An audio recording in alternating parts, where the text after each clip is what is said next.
माझं नाव शुभम दिलीप राठोड। या 2026मध्ये ब्रिहान Maharashtra college of commerce यामध्ये मी 82.83% मिळवले आहेत। एका ब्लाइंड मुलासाठी जनरली एवढे टक्के खूप अवघड होतात, कारण ब्लाइंड विद्यार्थ्यांना स्टडी मटेरियल अवेलेबल नसतो।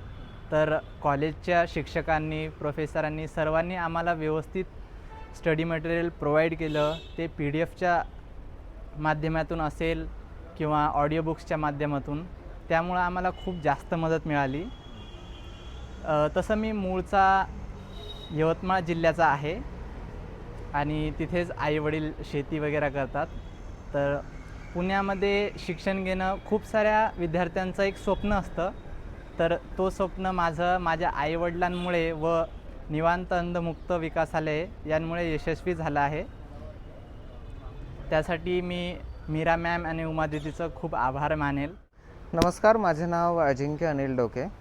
मी नुकतीच फेब्रुवारी 2026मध्ये झालेल्या 12वीच्या परीक्षेत 85.83 गुण हे ब्रिहान महाराष्ट्र कॉलेज ऑफ कॉमर्समधून संपादित केले आहे। माझ्याबद्दल वैयक्तिक सांगायचं झालं तर मी अहिल्यानगर जामखेडमधून येतो, पण 2019मध्ये शिक्षणाचं माहेरघर असलेल्या पुण्यामध्ये शिक्षण घेत आहे।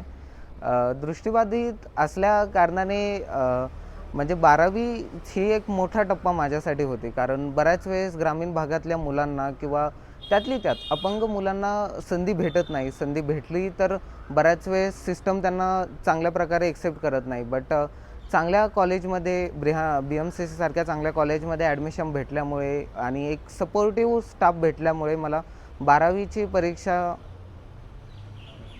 परीक्षा चांगल्यारीते देता आली आणि त्यामध्ये 85.83ने पास करता आलं।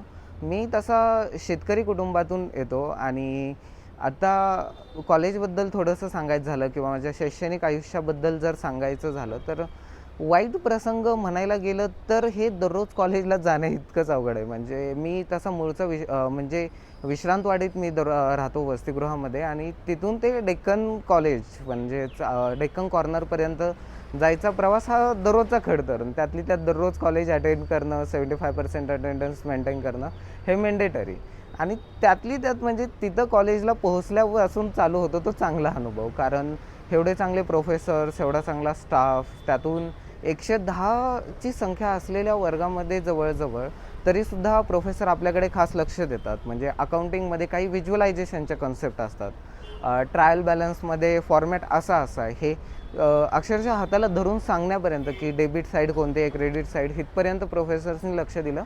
हा चांगला अनुभव मला म्हणावासा वाटेल आणि मी नक्कीच त्यांच्याबद्दल कृतज्ञ आहे, कारण मला नक्कीच मान्य आहे की दृष्टिबाधित असल्याने शिक्षकांना म्हणा किंवा स्टाफला म्हणा एक्स्ट्रा एफर्ट्स त्यांनी घेतले आणि त्यामुळं मी अभ्यास सुरळीतरित्या करू शकलो।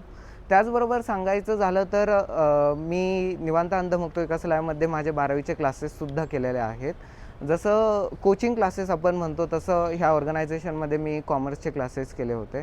तिथे सिम्बॉयसिस म्हणा किंवा माझे सिनियर्स म्हणा त्यांनी शिकवलं, त्यामुळे कॉलेज व्यतिरिक्त जे डाऊट होते किंवा जे स्पेशली व्हिज्युअली इम्पेअर्ड स्टुडंट्सला येऊ शकतात की इकॉनॉमिक्समध्ये डिमांड ग्राफ असा आहे, तर ते समजून सांगण्यापर्यंत ते मग आपण स्क्राईबला कसं टिम्प करायचं। 12वीचा अभ्यास सुरू करताना मला सगळ्यात जास्त अभ्यासात कठीणता जाणवली ती म्हणजे कन्सिस्टन्स राहण्यात।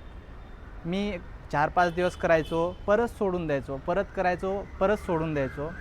तर ही सगळ्यात मोठी अडचण होती जी की मी अनुभवली माझ्या 12वीच्या वर्षात। नंतर प्रेशर वाढत गेलं आणि मग ऑटोमॅटिक मी एका सरळ पाथेवर आलो। घरी वडील शेती आणि रोजमजुरी करतात आणि मम्मी घरचं काम सांभाळते। मला एक मोठा भाऊ पण आहे, तो पण सध्याला शिक्षण घेत आहे।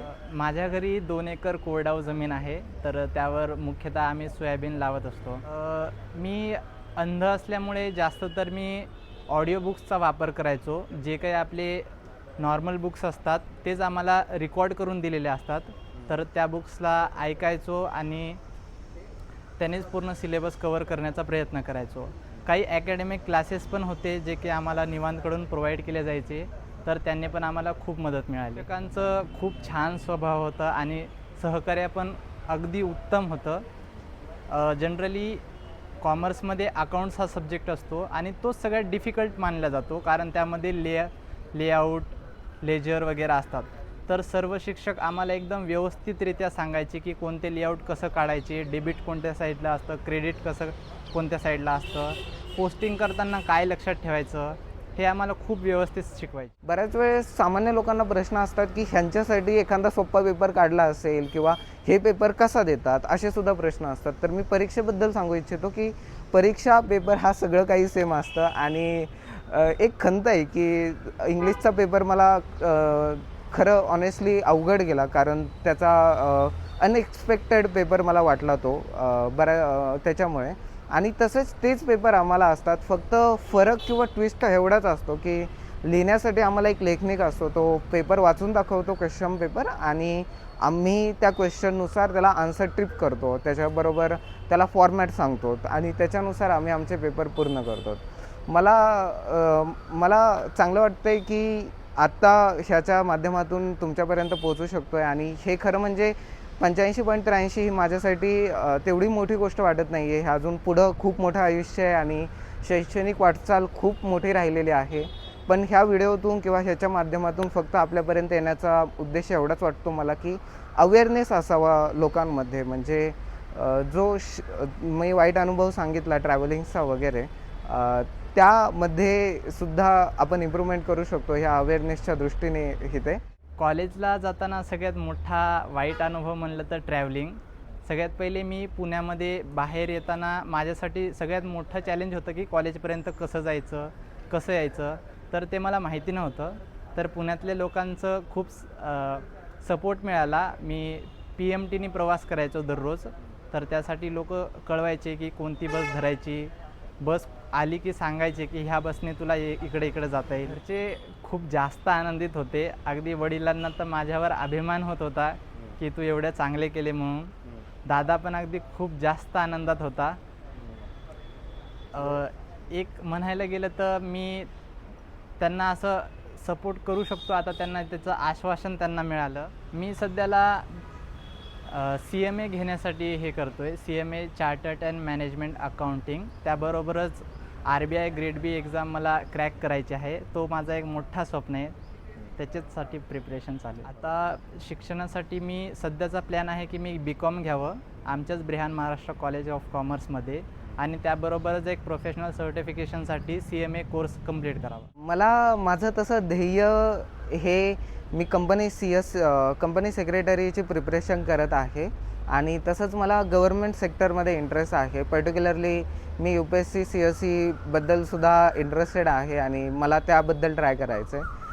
घरची परिस्थिती, मी जामखेड बुजवडामधून येतो आणि आईवडील शेती करतात आणि वडील हे कोचिंग क्लासेससुद्धा त्यांचे आहेत. वडिलांचा वाटा हा कधीच चुकू शकत नाही, किंवा सगळ्यात मोठा भागीदार ते आहेत. म्हणजे पालकांचा विश्वास असणं खरं म्हणजे महत्त्वाचं वाटतं मला. किंवा जेव्हा दृष्टिवादी पुण्यामध्ये येतो तेव्हा पालकांना एक मोठा हृदयावर दगड ठेवून, कारण ह्या महानगरीमध्ये कधी ॲक्सिडेंट होईल, कधी काय होईल सांगता येत नाही. बट पालकांनी माझ्यावर विश्वास ठेवला, त्यांनी अभ्यासामध्ये सातत्याने मदत केली. जिथे मी कमी पडत होतो तिथे पालक उभा राहत होते, त्यामुळे त्यांचा वाटा हा नक्कीच आहे आणि त्यामुळे तो कधीच हे होऊ शकत नाही. जेव्हा 2मीला रिझल्ट लागला तेव्हा पुण्यामध्येच होतो. पालकांनी बऱ्याच वेळेस गावाकडे बोलवलं, बट काही कारणास्तव जाऊ शकलो नाही. आणि जेव्हा मी वडिलांना कॉल केला की 85.83 मार्क पडले, वडिलांना खूप आनंद झाला, मम्मीलासुद्धा खूप आनंद झाला. ते म्हणले, मला 10वीलासुद्धा 85.50 पडले होते. वडील सहज म्हणले की 85 लकी आकडा ठरतोय वाटतं तुला, आणि त्यांना खूप छान वाटलं किंवा त्यांना अभिमान वाटला. त्यांना मी एकच सांगू इच्छितो की जर आपल्याला अभ्यासाचा कंटाळा येत असेल, करूशी नाही वाटत असेल, तर एकदा आपल्या घरच्यांकडे बघा. त्यांच्या घरचे ज्या दृष्टीने आपल्याकडं पाहतात, जे अपेक्षा ठेवतात, तुम्ही जर एकदा त्यांच्याकडं बारीकीने पाहिलं तर नक्कीच तुमचा अभ्यास करायची इच्छा होईल आणि तुम्ही अभ्यासापासून माघार कधीच घेणार नाही.